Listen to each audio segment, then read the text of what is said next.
Umar என்ற கலீஃபா நமக்கு உதவவில்லை என்று வருத்தத்துடன் கூறினாள். அந்த வார்த்தைகள் உமர் அலி அவர்களின் இதயத்தை குத்தியது. ஆனால் அவர் தன்னை வெளிப்படுத்தவில்லை. உடனே உமர் அலி பைத்துல் மாலுக்கு, அதாவது அரசதானிய களஞ்சியத்துக்கு சென்றார். தானே தன் தோளில் மாவும் எண்ணெயும் எடுத்துக்கொண்டு அந்த பெண்ணின் வீட்டிற்கு வந்தார்.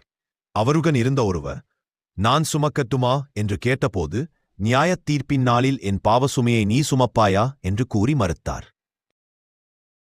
அந்த வீட்டில் உமர் அலி தானே உணவை சமைத்து குழந்தைகளுக்கு ஊட்டினார். குழந்தைகள் சிரிக்கத் தொடங்கியதை பார்த்து அவர் நிம்மதி அடைந்தார். அந்த பெண் அவருக்கு நன்றி கூறினாள். அப்போது மட்டுமே அவர் நான் தான் உமர் என்று கூறினார். அந்த பெண் அதிர்ச்சியடைந்து மன்னிப்பு கேட்டாள். அதற்கு கலீஃபா உமர் அலி அவர்கள் பணிவுடன், மன்னிப்பு கேட்க வேண்டியது நீங்கள் இல்லை, நான் தான். என் பொறுப்பை நான் சரியாக நிறைவேற்றவில்லை என்று கூறினார். இந்த சம்பவம் உமர் அலி அல்லாஹு அன்ஹு அவர்களின் வாழ்க்கையின் ஒரு சிறிய எடுத்துக்காட்டு மட்டுமே.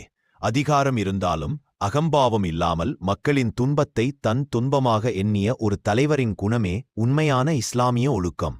இந்த கதை நமக்கு சொல்ல பாடம் என்னவென்றால், பொறுப்பு, கருணை மற்றும் அல்லாஹுக்குப் பயப்படுதல், இவையே ஒரு உண்மையான மனிதனின் அழகிய பண்புகள்.